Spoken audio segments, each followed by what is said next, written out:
Welcome to the Guide, Not Guru podcast. I'm your host, Kelly Brock. My purpose is to empower women to create authentic, aligned, and abundant lives. After over a decade of mentoring women in business and self-leadership, I found that we don't need to adopt a guru's blueprint. We need guides to help us build our own. So if you're ready to lead and be a work in progress, you've come to the right place.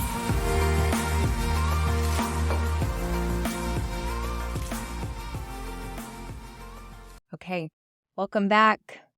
Today we're going to have an important topic around women and money. And it's funny, before I go live, before any podcast recording, or I'm speaking to women in my programs, or I'm one-on-one with a client, I set the same intention. And I just kind of close my eyes and I meditate and I say this prayer. It's actually a verse from the Bible, and it's something Jesus said. And he said, I've come so they may have life and have it more abundantly. And that feels important for me to share with you right now, because it's always my intention that I may come so that you have life and have it more abundantly. The mission of my life is that I would get to affect and impact the lives of other women, that you all would hear me, experience me, be in my presence, learn from me, know me, and find your greater alignment, your more personal authenticity, and live the most abundant life experience possible. And that abundance piece is both financial and a prosperous, beautiful, thriving life. And one of the ways that I try to live that out is either through really holding space for women around personal evolution and self-growth, and really just consciously learning how to better lead your life. And then also helping women, teaching women the power of entrepreneurship. And, my belief is, especially around the money piece in entrepreneurship, that we can get exactly what we want, and it does not have to come from hustle. That we can actually get this from living in alignment, from having ease and having joy and fulfillment. I really do believe there's this other way to do life in business. And I am always going first to figure out the next best way to do that. And I'm always leading by example in that. And one of the biggest areas of shame in my whole life has been this topic of money. And, I have been an entrepreneur, you guys, since I was 7 years old. I took rocks from a neighbor's driveway. I don't think I told this on here. I don't know. I took rocks from a neighbor's driveway, painted them with nail polish, and sold them at the bus stop. I was like, lemonade, that is so out. I'm going to be creative. I'm going to see this other way of doing it. I was always enthralled with the idea of making my own money. I don't really know where that comes from, other than that I was creative and I knew I wanted independence, and my greatest personal value is freedom. And so entrepreneurship, I believe in it so much because I believe that it gives women choices, and that they're able to bring their expression into the world and make money and bring value. So I believe in making your own money. I love making my own money, but I have always known how to make money, but I didn't know how to keep it. And I led a team of women forever, and I was very successful. I knew how to sell products. I knew how to recruit people to my team. I knew how to be successful in that way, but I prayed that people would not ask me about the back end of my business, because I would be like, you should talk to a tax person about that. Just look at the information, you know what it is. Or I would totally say what I was supposed to say and never tell them the truth about the fact that I was inauthentic. I knew how to make it, but I didn't know how to keep it. I remember having my first $18,000 month and I was like, oh my gosh, yes. And then I remember 60 days later being like, where did $18,000 go? Where did it go?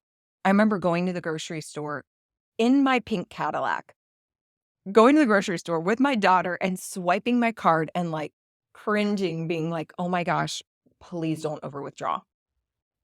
Because I never knew. I was so afraid to look at my finances because I was so nervous to find out the truth of who I was. And I actually remember one time at the grocery store, swiping the card and then declining. And then I tried my other card and it declining. And I was like, oh my gosh, something must be going on. Can I leave this cart of groceries here? And I walked out. I was like so embarrassed.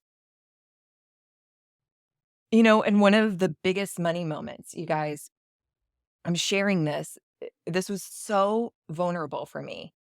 I remember one year in my business, it being tax time and us sitting down to do our taxes. And Josh and I had always kept our finances separate. And I always wanted him to support my business. So I just never really told him about what was happening in my account. So because I couldn't handle him not allowing me to be an entrepreneur, I was like, I have to be free. I cannot do a 9 to 5. So he never really knew what was going on. So for example, if he'd be like, hey, can you get groceries? Or hey, can you get dinner? Or hey, can you do this thing? I'd be like, yeah, I totally got it. And I would have been responsible and moved money to my tax account. And then in those moments, I'd be like, oh, shoot, I need to like borrow money to, pay this bill or do this thing. So Josh thinks we're good. And I'd be like, I'm getting paid in 5 days, right? I promise I'll put it back. And I didn't put it back. Well, this kept happening. I kept like moving money, moving money, moving money, moving money. And we finally got to tax time and we got this big tax bill. And at the time it felt big. You might be like, that's nothing. But after we had like paid a certain amount, I owed like, I think it was like $10,000 in taxes. And Josh was like, okay, well, you got that in account, right? I was like, no. He was like, what? And I remember my stomach and my heart coming to my throat.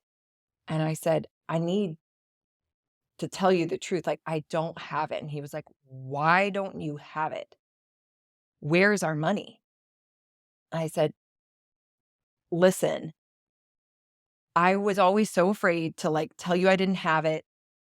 I wanted you to support me. I planned on moving it back. I didn't move it back. I didn't want you to be upset, blah, blah, blah. And it's not there. And he was like, what? And he was so upset with me. I mean, so upset that he was like, is there anything else you need to tell me? Like, are you having an affair? Like, is there anything else? Because like, how could you be lying to me this whole time? I've been trusting you and you've let us lose $10,000 that we have to pay. And I just remember falling onto the floor crying and being like, what is wrong with me? Like, what's wrong with me? How can I be an adult and not know how to do this? How am I a business owner and I don't know how to do this? How am I making money every single week, every single month, and I have nothing to show for it? Like, I was so embarrassed, you guys. And when I started, you know, this new business, this new life, when I really walked away from that old world, I made a commitment to myself that I was going to be authentic to the truthful core. So I wasn't going to lie, pretend, front, present in any way that was not true because I had done that before. I presented like I had it all together and I was such a fraud inside. And, every time I thought about really changing my relationship with money, it's like these moments come and you're like, I'll change, like I'll be different.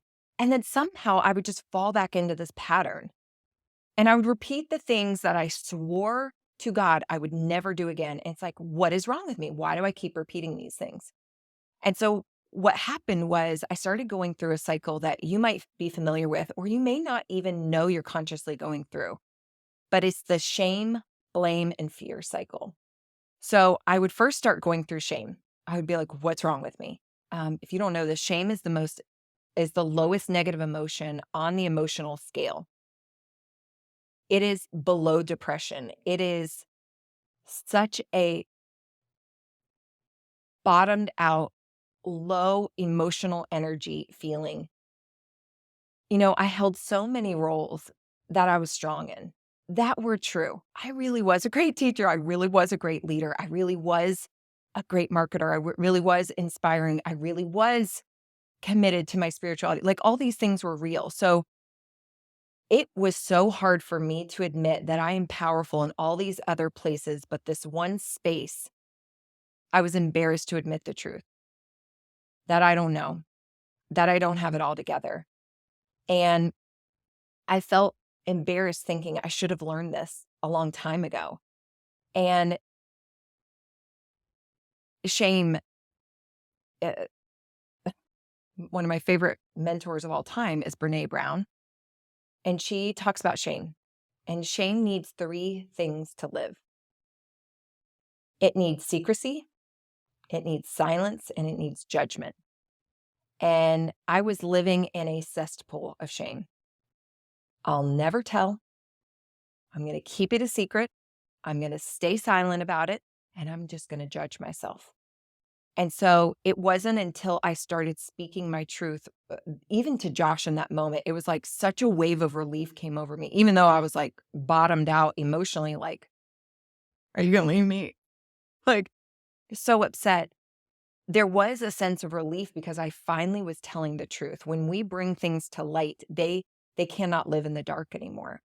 And so shame is this first place. It just as goes, listen, people can't handle it. Don't tell the truth. This is embarrassing. How can you be a woman of leadership? How can you be so powerful in these other areas and not know this? Don't tell anyone. Shame wants to stay a secret. And the way out of it is to tell the truth, bring it to light, and to have compassion for it.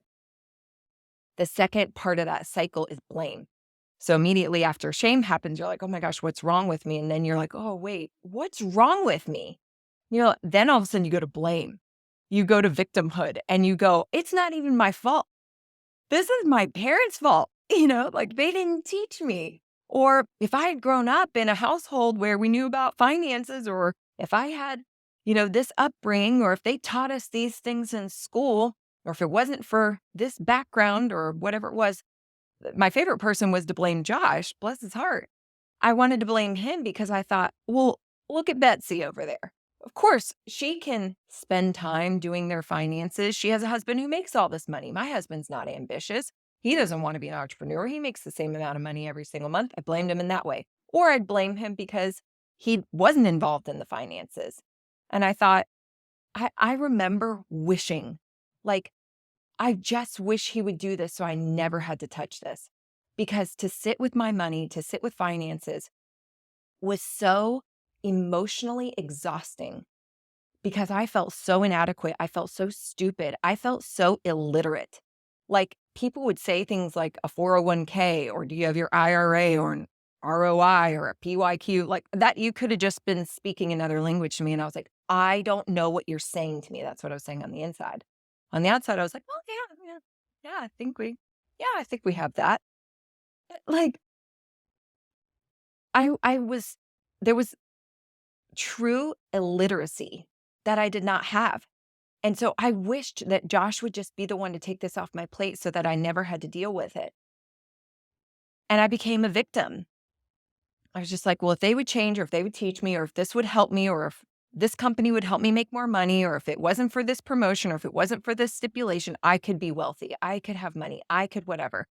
Listen, if you haven't already listened to the ego episode, go listen to it, because it was all my ego just wanting someone else to be responsible for the circumstances I was in. And that was it. The third part of that cycle is the fear cycle. When we are afraid, I want you to imagine like a lens. When we are abundant, when we're open-minded, we can see this big view of the world. We're like, wow, I see all these possibilities for my future. The minute that stress comes in, it's like a lens aperture. It's like a lens closing in, and you focus in on this one little problem, and it becomes all you can see. When we are afraid, the stress hormones that go off in our body put us into fight or flight or freeze or fawn, and we start immediately, all we want to do is learn how to survive. And so because when we're in this fear place, we're like, oh my gosh, I'm so afraid, we become reactive. We either start like, forget it, cut all these, expenses. Okay, forget it. We're not doing this anymore. We're not taking the family vacation. Or we start throwing money at solutions that are never really going to stick. We become irrational. When emotions are high, ration is low. When emotions are high, your rationale is low. And so if we keep staying in this shame, blame, fear cycle, what it leaves us with, hear me when I say this, is powerless. And at the end of the day, truly, I was praying for Josh to become my knight in shining armor. I was praying for someone else to come save me and like do this for me. I was praying for the right accountant or the person, like, please do this for me so I never have to do it. But at the end of the day, I actually want to become powerful. I want to become empowered. And so over the last 2.5 years, I have worked so consciously on becoming responsible and empowered when it comes to my finances. And, I've often talked about the people that I've partnered with around finances, so don't hesitate to reach out. I'm sure I will continue to have more conversations around it. But especially this last year, I really went into a year of healing. Last year I asked God what my word was for the year, and I was like, no, the word was heal. I was like, no, no, not heal, because I know what healing means is bringing things to the surface so they can get healed. There are so many things that are inside of our body and our emotional system that they have to be brought to light in order to be energetically changed and released and forgiven and moved forward and consciously, changed. So I started to become a real student of money, the energy of money. Um, and I started to talk about it this last year, and I've had women coming out of the woodworks saying, me too. These smart, professional, brilliant, incredible mothers, accomplished women in business saying, I'm confused and I'm powerless.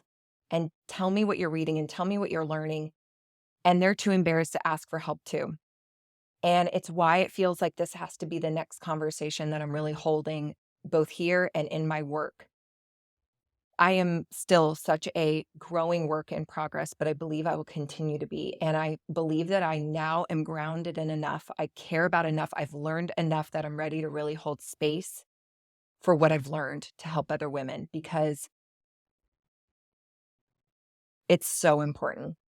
So I wanted to quickly walk you through just a couple of the lessons that I have learned to just honestly warm you up to a conversation around money and about why it's important for women. Some truths that we really need to hold. And I'm going to both talk about some woo and some worldly things around money. The first thing we need to know around money is money isn't real. And you're like, what are you even saying? Money isn't real. Money is just a form of exchange that we give to things that we deem valuable. And so the value that we give something is totally dependent on the individual person that's giving it. We are the ones that give value to a material-based thing. And it means the money by itself, a dollar, is nothing. It's just not a real thing. We are the ones that decide something is valuable. So let me give you an example. You might be a car person and you're like, oh my gosh, I love a luxury car. It is important to me. I value driving a beautiful, luxurious, expensive, all the bells and whistles car. You are willing to give a lot of dollars to that because you find value in it. Well, someone else might look at the same exact car and say, I would never exchange money for that kind of car because I actually value land. I would like to have, it is worth it to me for my life experience because I value property. I value space. I value land. When we think about a purse, there are luxury purses that are thousands and thousands of dollars that are the exact same material as the ones that are sold in Target. Same ones, same material, same quality. I'm making this up, but you get what I'm saying. Truly, they are duplicates.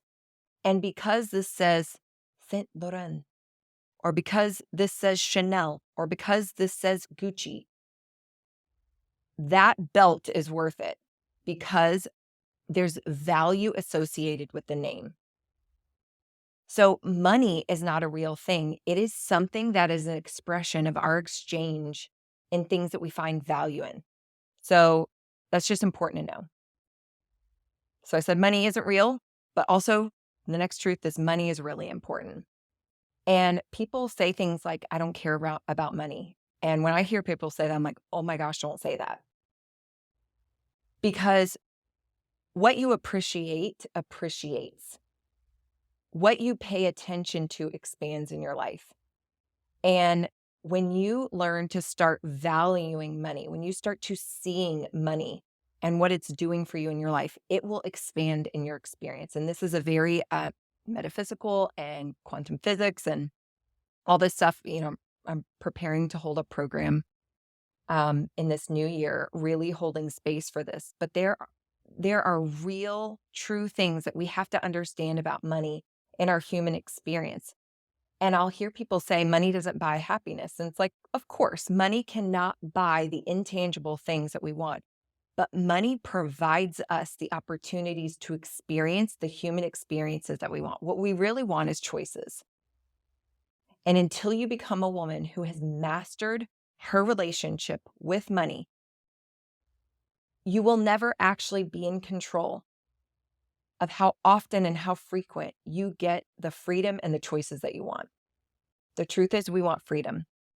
We want to say, I want to design this life. I want to be this generous. I want to be this abundant. I want to have choices and experiences for my family. I want to be able to give to people. You don't get those choices until you become a master of money, because in this life, in this world, it takes money to make opportunities like that happen. And money is truly an expansion tool of the heart. Whatever's inside is reflected in the way that you spend your money. And so it's so important that we understand that our relationship with money does give us choices, and it matters in this lifetime. And I want to tell you a really quick story that happened to me this last year. Money is so important in this lifetime that the lack of it or the abundance in it affects us.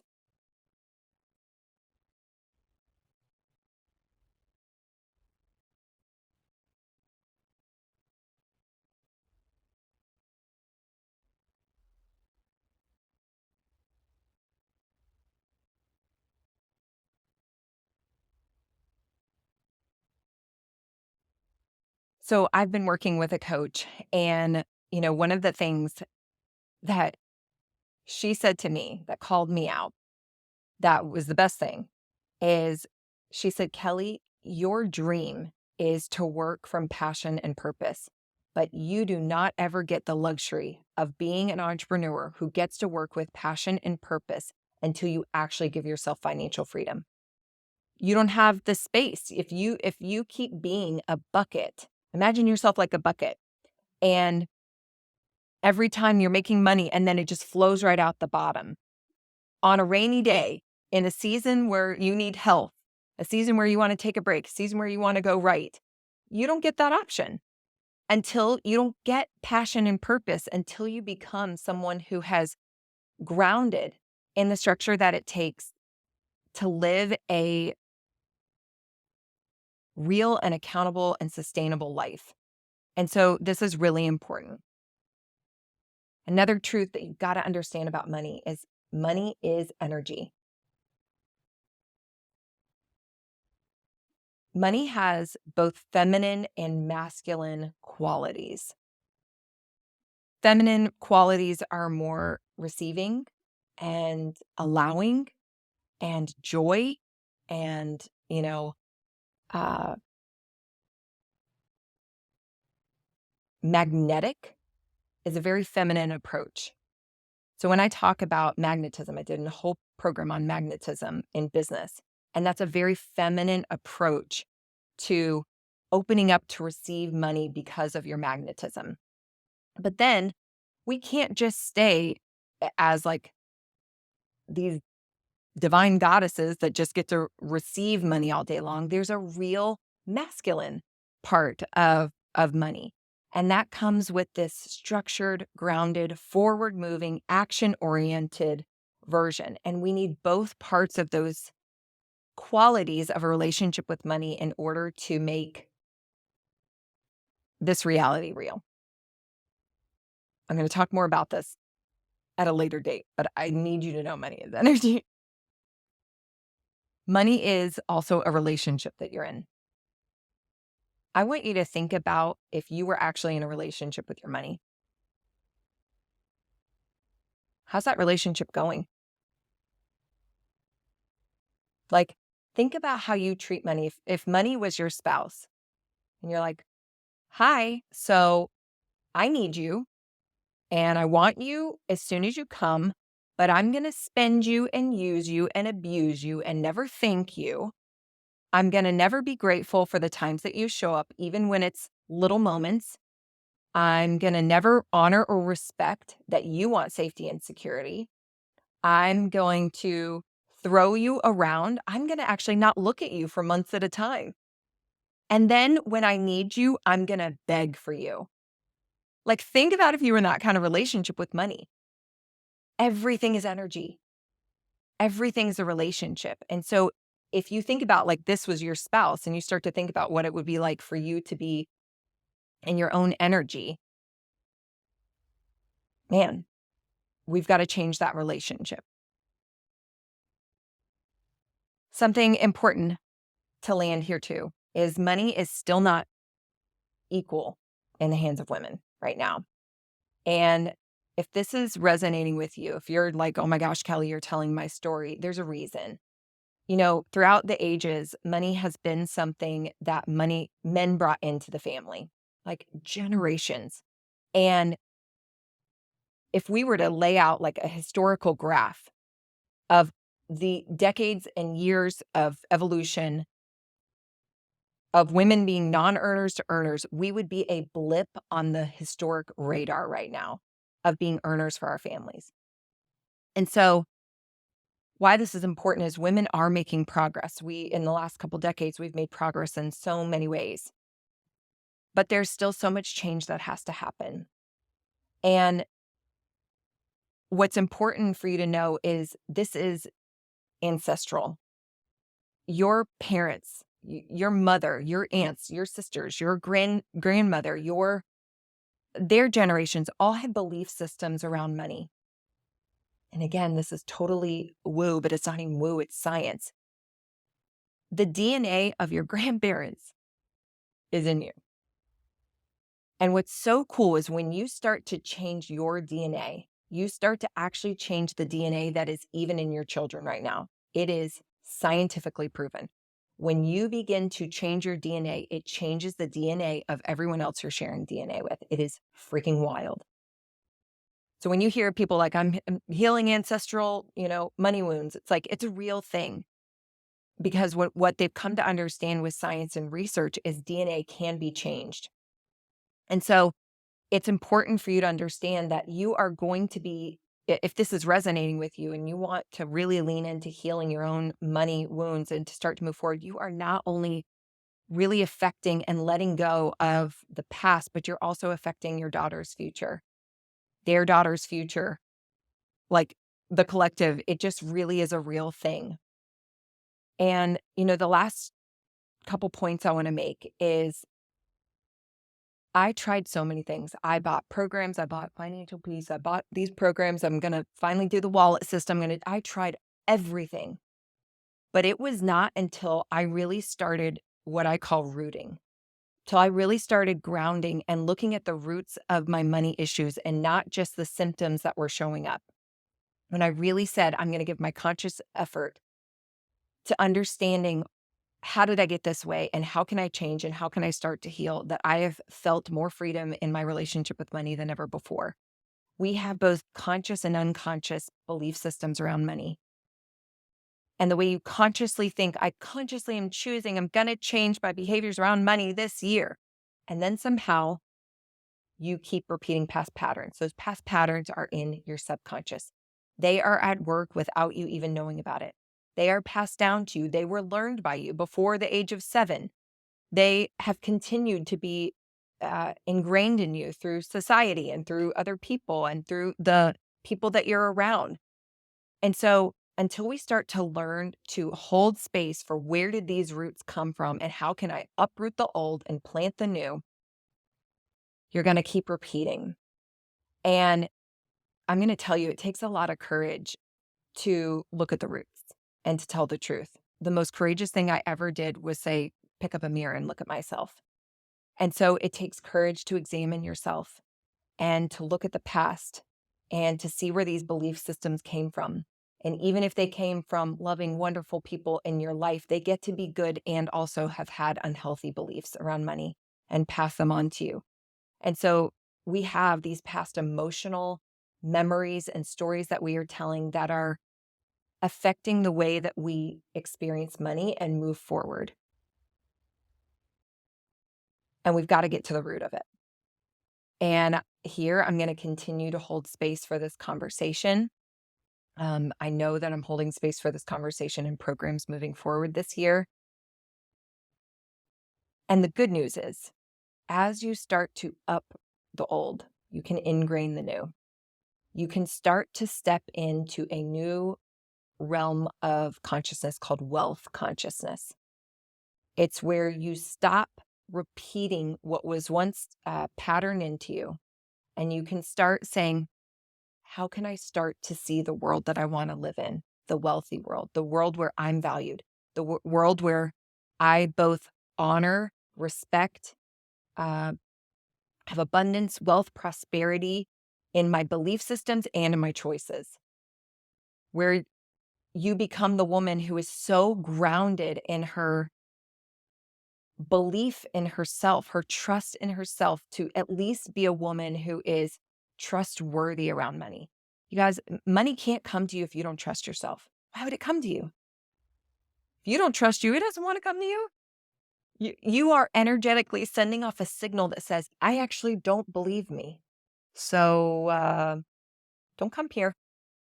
You know, why this topic is super important to me right now too is because there are big dreams that we want to bring down into earth, bring down into our real lives. There's a version of yourself, a higher self, right? This woman who gets to live out this amazing dream life that you have. We have to become energetic matches to her. And that woman, whoever that is, I guarantee if you see her wealthy, healthy, abundant, prosperous, generous, all of those things, she's not a woman who is avoiding her finances. She's not a woman who is unhealed. She's a woman who had the courage to tell the truth, to move past the things so that she could be a woman who can stand in her personal power. That's the woman who becomes an energetic match who says, I believe I can hold more, bring it. So this conversation is resonating with you. I want to hear all about it. This is just the beginning. I'm wildly excited to keep holding space. I hope you are feeling revved up and ready to lean in because we're going to be doing a lot more money work in my world. And thank you for listening. My goal is to empower as many women as possible. If this episode supported you in any way, I would love it if you'd leave me a review or let me know on Instagram. You can take a screenshot or tag me or just shoot me a DM. If you're looking for any kind of additional support, don't hesitate to reach out. See you here next Tuesday.